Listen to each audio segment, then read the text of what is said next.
Assembly సాక్షిగా బలహీన వర్గాలకి 34% స్థానిక సంస్థల్లో రిజర్వేషన్ కల్పిస్తానని చెప్పేసి మరొకసారి వెన్నుపోటు పొడిచిన చంద్రబాబు నాయుడు బీసీ సమాజం యావత్తు కూడా, బీసీ మేధావులు యావత్తు కూడా ఆలోచించాల్సిన తరుణం ఆసనమైంది.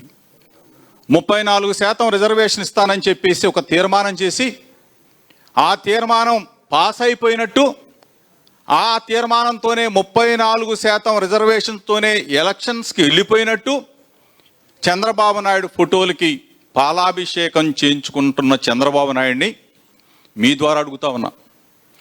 చంద్రబాబు నాయుడు, నువ్వు నిజంగా 34% రిజర్వేషన్ స్థానిక సంస్థల్లో బలహీన వర్గాలకి రిజర్వేషన్ ఇచ్చి ఎన్నికలకు వెళ్ళే దమ్ము ధైర్యం నీకు ఉందా?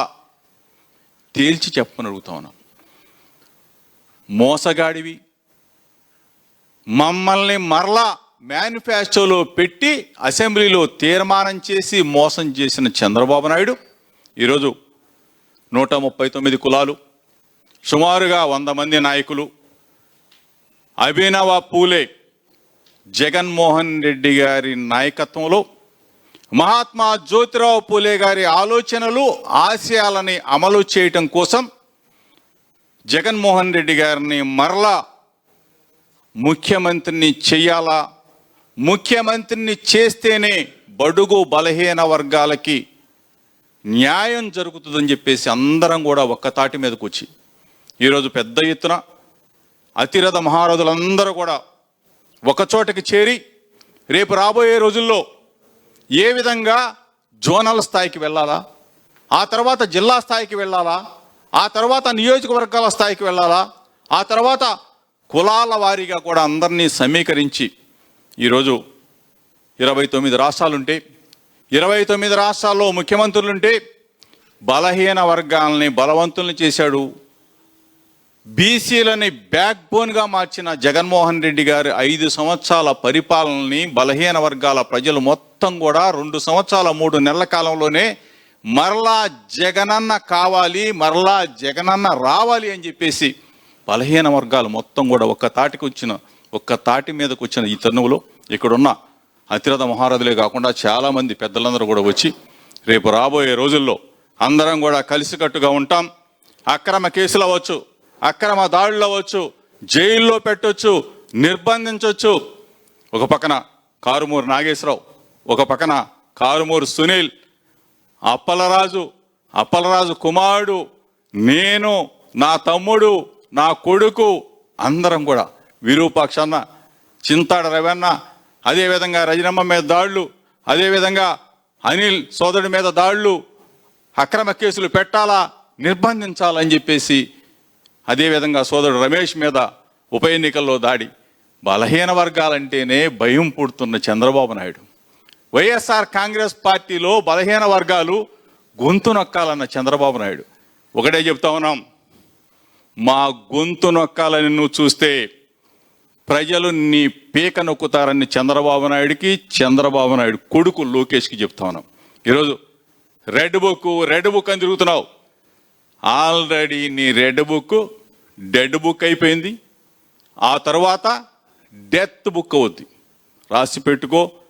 నువ్వేదో పుడింగిగాడిని, నాకు రెడ్ బుక్ ఉంది, నేను అధికారం ఉంది, జైల్లో పెట్టిచ్చేస్తా, అక్రమ కేసులు పెట్టిస్తా, నిర్బంధించేస్తా, కొట్టిస్తా, మాకు పోలీసు వ్యవస్థ ఉందని చెప్పేసి విర్రవీగుతున్న మీ కండ కావడానికి అతి తొందరలోనే ప్రజలు మీకు గుణపాఠం చెప్పే రోజు అతి దగ్గరలో ఉంది. బలహీన వర్గాల మొత్తం కూడా ఒక్కతాటి మీదకి రాబోతా ఉన్నాం. జగనన్నని మరలా ముఖ్యమంత్రిని చేసుకోబోతున్నాం అని చెప్పేసి తెలియజేస్తూ మీడియా మిత్రులకు నమస్కారం. ఈ రోజున వైఎస్ఆర్ కాంగ్రెస్ పార్టీ కేంద్ర కార్యాలయంలో బీసీలకు సంబంధించినటువంటి ఒక కార్యాచరణ, సమస్యల మీద, బీసీలకు ఉన్నటువంటి ఇబ్బందుల మీద, అలాగే చంద్రబాబు నాయుడు గారు ఎన్నికల టైంలో ఇచ్చినటువంటి మేనిఫెస్టోలో చెప్పినటువంటి మాటల మీద, మరి వాటి మీద నిలబడట్లేదు, అనేటువంటి అనేక అంశాల మీద కూడా ఈరోజు చర్చించడం జరిగింది. అలాగే ఫ్యూచర్లో వైఎస్ఆర్ కాంగ్రెస్ పార్టీ కార్యాచరణ బీసీల కోసం ఎలా ఉండబోతుంది అనేటువంటి అనేక అంశాల మీద కూడా ఒక అందరితో మరి ఒక 100 మంది దీంట్లో పార్టిసిపేట్ చేయడం జరిగింది. దాదాపు అన్ని కమ్యూనిటీస్ నుంచి కూడా మేజర్ కమ్యూనిటీస్ నుంచి రిప్రజెంటేషన్ ఉండేలాగా కూడా మరి ఈ కార్యాచరణ పెద్దలందరూ కూడా ప్లాన్ చేయడం జరిగింది.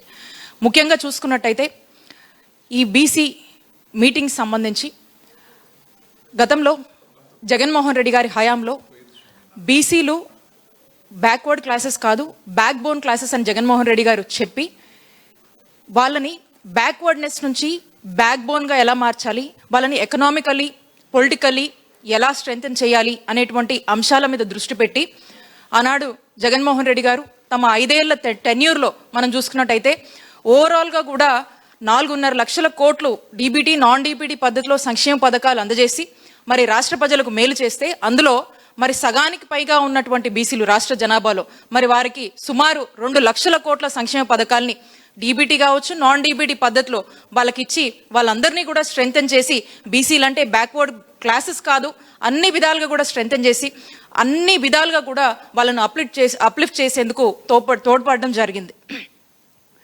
అదే మరి ఈ రోజున మనం చూస్తున్నట్టయితే మరి ఈ 27 నెలల కాలంలో చంద్రబాబు నాయుడు గారు ఓట్ల కోసము వాళ్ళు అధికారంలోకి రావడం కోసము పొలిటికల్గా వాళ్ళు గెయిన్ ఓవర్ కోసం అనేక అబద్ధపు మాటలు మోసాలు చేసి మోసపు మాటలు చెప్పి ఏ విధంగా పవర్లోకి వచ్చారో చూసాం. మరి 27 నెలల కాలంలో మనం చూసినట్టయితే చంద్రబాబు నాయుడు గారు చెప్పినటువంటి మాటల్ని మరి ఈరోజు కనుక మనం చూసుకుంటే బీసీ డిక్లరేషన్ అన్నారు, మరి దాంట్లో భాగంగా 50 ఏళ్ళు నిండితే పెన్షన్ అన్నారు, 4,000 పెన్షన్ ఇస్తామన్నారు. ఇప్పుడు కూడా ఒక్కరి గురించి కూడా ఆలోచించలేదు. అసలు ఎంతమంది జనాభాకు పెన్షన్ ఇవ్వాలనేటువంటి ఆలోచన కూడా వాళ్ళు చేయలేదు.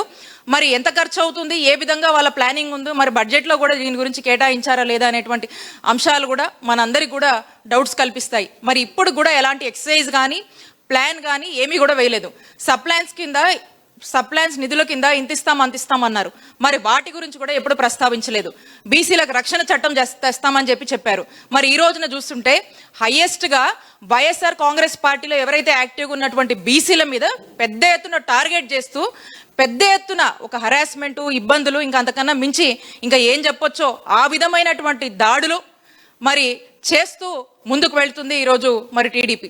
మరి అలాంటి ఆలోచనతో ఉన్నటువంటి మీరు నిజంగా సామాన్యులు బీసీలకు నిజంగా రక్షణ చట్టం మీరు కల్పిస్తారా? ఆ రోజు మాటలకే పరిమితం చేశారని మేము చంద్రబాబు నాయుడు గారిని అడుగుతున్నాం. ఇక అలాగే మొన్న చూసాం అసెంబ్లీలో ఏదో పోయేది ఒక బిల్లే కదా, మాట్లాడితే ఒక పూట మాట్లాడుతున్నాం కదా అని చెప్పేసి మరి చంద్రబాబు నాయుడు గారు 34% రిజర్వేషన్ గురించి ఏ విధంగా జరగని పనిని సాధ్యం కాదని కూడా తనకు తెలిసి మరి అసెంబ్లీలో మాట్లాడారు. మేము అడుగుతా ఉన్నాం వైఎస్ఆర్ కాంగ్రెస్ పార్టీ తరఫున, ఆనాడు జగన్మోహన్ రెడ్డి గారు లోకల్ బాడీస్లో బీసీలకు ప్రిఫరెన్స్ ఇవ్వాలని చెప్పేసి ఇలాంటి చక్కని రిజర్వేషన్ అంశం తీసుకొచ్చినప్పుడు మీరే కోర్టులో వేసి ఆపిచ్చారు. మరి ఈ రోజున అవదని చెప్పి తెలిసి కూడా ఈరోజు మీరు రిజర్వేషన్ 34% రిజర్వేషన్ కల్పించాలని మాటలు చెప్తా ఉన్నారు. మేము డిమాండ్ చేస్తున్నాము, నిజంగా మీరు బీసీలకు రిజర్వేషన్ ఇవ్వండి, లేదంటే మీరు చరిత్రహీనులుగా మీరు మిగిలిపోతారు. మీకు తెలియదని జరగదని తెలిసి కూడా మీరు పొలిటికల్ స్టంట్స్ కోసం మరి ఇలాంటి మాటలు మీరు మాట్లాడుతున్నారంటే బీసీలందరినీ కూడా మరలా మీరు మోసం చెయ్యబోతున్నారు, చెయ్యాలనే ఉద్దేశంతోనే ఇవన్నీ చేస్తున్నారని చెప్పి కూడా స్పష్టమవుతుంది. అందుకోసమే దాని మీద మేమంతా కూడా ఈరోజు ఈ కార్యాచరణలో ఒక తీర్మానం అనేది చేయడం జరిగింది. అలాగే ఎంతో వెనుకబాటుతనం, మరీ ముఖ్యంగా బీసీలు వెనుకబాటుతనం చాలా ఉంది. ఇంకా చదువుల్లో ఇంకా ప్రోత్సహించాల్సినటువంటి అవసరం ఉంది. ఆర్థికంగా కూడా అనేక ఇబ్బందులు ఉంటాయి. మరి అలాంటి పరిస్థితుల్లో అనేక ఇబ్బందుల్లో ప్రభుత్వాల అండతో మరి వాళ్ళ జీవనాలని గడుపుతూ వాళ్ళు కొంచెం ముందుకు వెళ్తూ ఉంటారు. మరి అలాంటి వాళ్ళు ఈరోజు సంక్షేమ పథకాలు లేక ఈరోజు చక్కటి వైద్య సేవలు కూడా అందట్లేదు. ఎందుకంటే ఆరోగ్యశ్రీకి మీరు కట్టాల్సినటువంటి బకాయిలు మీరు కట్టట్లేదు. కాబట్టి ఇంకా కూడా వెనుకబాటుతనంలో ఇంకా కూడా పవర్టీ లెవెల్కి అనేక ఇబ్బందులు పడుతున్నారు, మహిళలు ఇబ్బంది పడుతున్నారు. ఏ స్కీమ్స్ లేవు, మీరు ఇచ్చినటువంటి హామీల మేర మీరు నిలబడట్లేదు. ఇంకా చెప్పాలంటే 56 కార్పొరేషన్లు జగన్మోహన్ రెడ్డి గారు తీసుకొస్తే దానికి సంబంధించి ఇంకా చైర్మన్లను కూడా మీరు వేయలేదు. కార్పొరేషన్ నిధులు అన్నారు, అవి కూడా లేవు. కాబట్టి ఇవన్నీ మాటలు మాటలు ఏవైతే మీరు చెప్పారో ఆ మాటల మీద మీరు నిలబడాలని, బీసీలకు అన్యాయం జరుగుతుంది అనేటువంటి అంశాల మీద ఈరోజు చర్చించుకోవడం జరిగింది. అలాగే ఏవైతే 139 కులాలు ఉన్నాయో, ఇంకా అన్రికగ్నైజ్డ్ కులాలు ఉన్నాయి, వాళ్ళకి సంబంధించినటువంటి సమస్యలు ఉన్నాయి, అలాంటి రికగ్నిషన్ గురించి వాళ్ళకి ఏం చేస్తే బాగుంటుంది అనేటువంటి అన్ని అంశాల మీద కూడా ఈరోజు ఈ మీటింగ్లో చర్చించడం జరిగింది. కాబట్టి ఈ కార్యాచరణ ముందు కూడా ప్రతి జిల్లాలో, నియోజకవర్గ స్థాయిలో, రాష్ట్ర స్థాయిలో కూడా మరి ఈ కార్యాచరణను అనేది ఉండబోతుంది.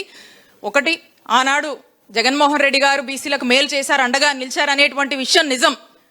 మీరు మోసం చేస్తున్నారు అనేటువంటి విషయం కూడా అంతే నిజం. కాబట్టి మీరు ఇచ్చినటువంటి మాట మీద మీరు నిలబడండి. అలాగే బీసీలకు చేయవలసినటువంటి మంచి గురించి వైఎస్ఆర్ కాంగ్రెస్ పార్టీ పోరాడుతుంది, నిరంతరంగా పోరాడుతుందని కూడా తెలియజేసుకుంటూ థ్యాంక్ యూ.